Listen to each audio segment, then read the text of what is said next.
everybody, and welcome back to my channel. The weather is starting to getting cooler, the leaves are starting to change. Oh yeah, it's fall, my most favorite time of the year. Do you know what happens when it starts getting colder and the weather's changing and I just want to curl up in a blanket? I start craving comfort food. The delicious, warm, rich deliciousness that's fall and winter. However, when you're trying to eat healthy, it can be a real conundrum trying to figure out, do I just splurge? Do I eat this? I need to be healthy. But I think that being healthy and living a healthy lifestyle is balance. So sometimes you need to indulge in those foods. That might mean that during the day, you eat really, really well, try and eat a little lower calories, maybe a lot more veggies, and then for dinner you can splurge a little and get something that is delicious and rich and full of calories. Or that can mean just doing a little bit and just having a couple tastes of it. Today we're going to be making one of my most favorite comfort foods, beef stroganoff, and we're doing it in the Instant Pot, which means if I do the quick release right, there should be minimal cleanup. Little side note, usually when I make this dish, it goes all over my window and then I have to clean windows. So we're going to try something new and see if that works. If not, guess I'll be cleaning windows or cupboards today. But I think you're really going to like this recipe. It is rich and delicious and warm and has red meat in it, which is good for your iron. And it just makes me happy. And I'm just going to make sure I eat just one helping, which is a smaller portion, and eat really well during the day. And that way I can splurge. If this sounds good, why don't you go ahead and join me in the kitchen? For this recipe, I'm going to use an Instapot. You can always do this in a pan on your oven. You're going to need some flour, some beef stew tips, some mushrooms, some onion. You really want a yellow onion or a Spanish onion, but I had purple onion already in the fridge, so I'm just going to use those. A bag of egg noodles, some mustard, sour cream, of course, some red wine. If you don't like red wine, you can always leave this out, but remember, we are cooking with it, so it actually boils off all the alcohol. Some Worcestershire sauce, and some beef broth. That's it.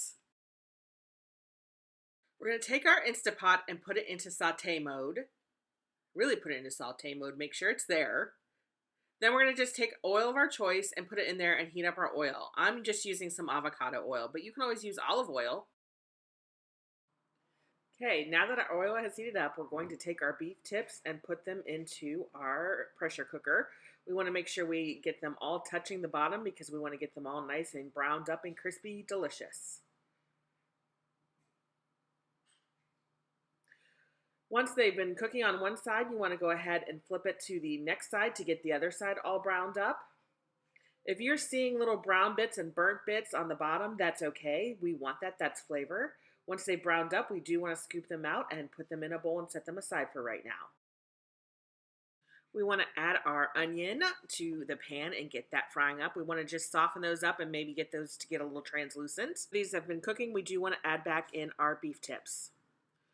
And to the beef tips, we want to go ahead and add in garlic. Add as much or as little as you want. We know here I love me some garlic. After that, I'm going to go ahead and season up my beef. Probably should have done this in the beginning, but I forgot. After that, we're going to add in our mushrooms and get those cooking.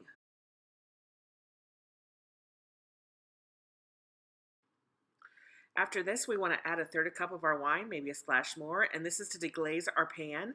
So we are getting up all those burnt crispy bits to add flavor. Then we're going to add 3 tablespoons of flour to help thicken up our sauce.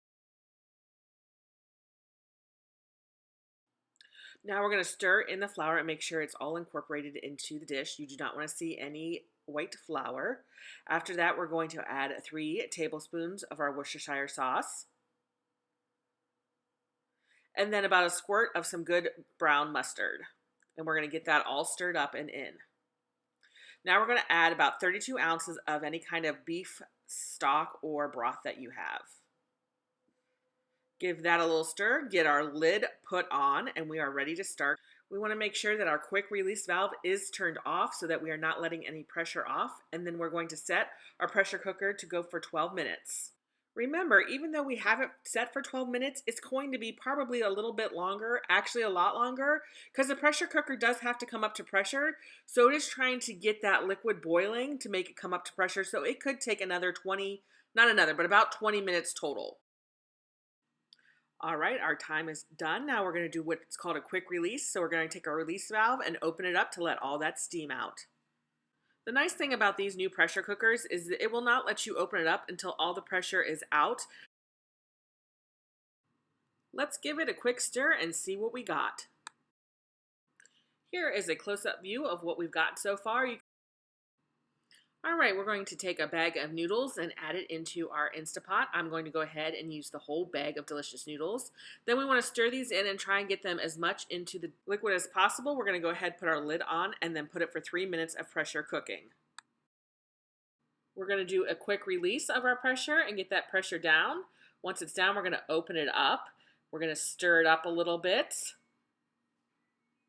Let's take a closer look. Ooh, doesn't that look good? But it's not creamy yet. We need to add our sour cream. I have a light sour cream. You can always use a full fat. It would make it a little bit creamier. I'm going to go ahead and add the whole thing. Then we want to stir this all in. Now look at it. Is that not look delicious and comforting? Hope you enjoyed this video. Go ahead and let me know if you made this delicious dish.